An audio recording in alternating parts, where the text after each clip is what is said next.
that there's a tendency, or not a tendency, I would say, but at times women maybe fear getting into positions of in the corporate world.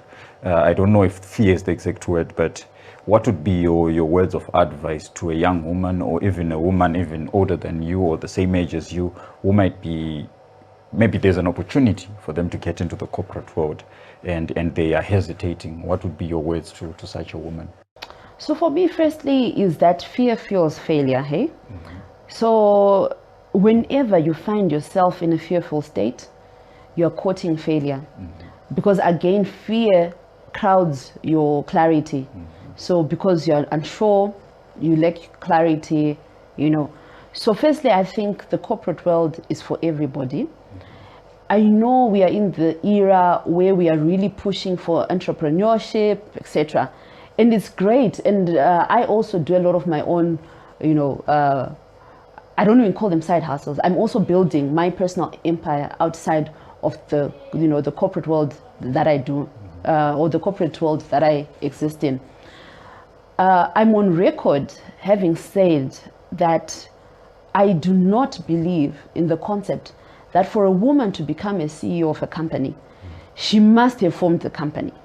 So I've mentioned this at a gathering where we had so many women leaders, and there were MDs, there were CEOs, there were, you know, all these high profile names, but they were all these high profile names of their own companies that they founded.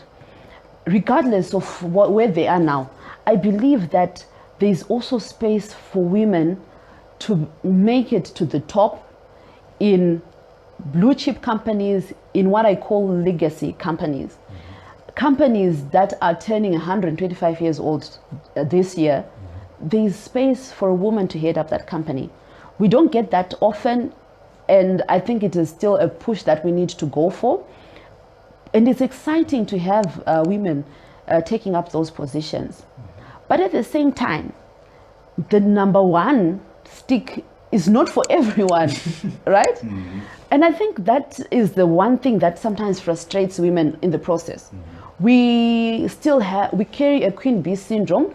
In the hive, there's only one queen bee. So the first syndrome, the one and only syndrome. So you find a woman will talk about, I was the first woman to do this, or in fact, we still celebrate people in those contexts. And I don't think in this era, that's the right context to put, you know, a first of anything, that the first woman to do this. So it means she's the first woman against all the other women, you know, or to say, of course, it's a breaking new ground type thing. But I think that has then ingrained a syndrome in us that I have to be the first one to do it, or I have to be the one at the top, or I have to be the only one in the boardroom. And that is wrong. So for me, I think the cake is really big enough for all of us. There's space for everybody there, but the number one seat is also not for everybody. Personally, I've had I also had this aggressive desire to become a CEO, you know, but it doesn't mean all women leaders are CEOs. There are so many areas we are going to be able to influence the corporate system.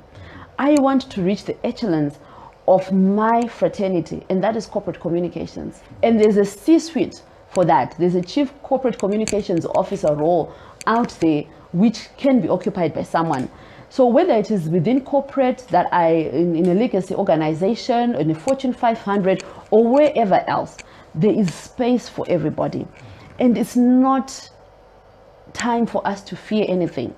If anything, in principle and in policy, there's a lot that supports us at the moment, and our job is to leverage that. The hard work is still on changing the mindset of the men and other people who we have in the organizations. That mindset still needs to change, where maybe, you know, I saw a Harvard review paper that was claiming that we still find that women are underpaid more than, are paid way less than their male counterparts in the same position. So it's a mindset issue that is still yet to be resolved, and it has to be, you know, we need to continue to push the envelope around that area. But otherwise, I promise you, there is space for everybody. for everybody. And even if you want to then branch out into your own entrepreneurship, it's great to just pass through a corporate. You know, Robert Kiyosaki says that the corporate has a system. And if you want to learn a system, you can go there, yes. But then when you want to now learn passion, principle, and purpose, follow a small business.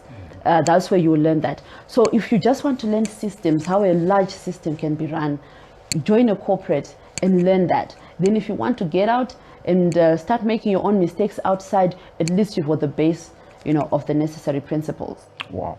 Wow, wow, that was just powerful and enlightening. And I like that you talked about Robert Kiyosaki, because that's now ushering me into my next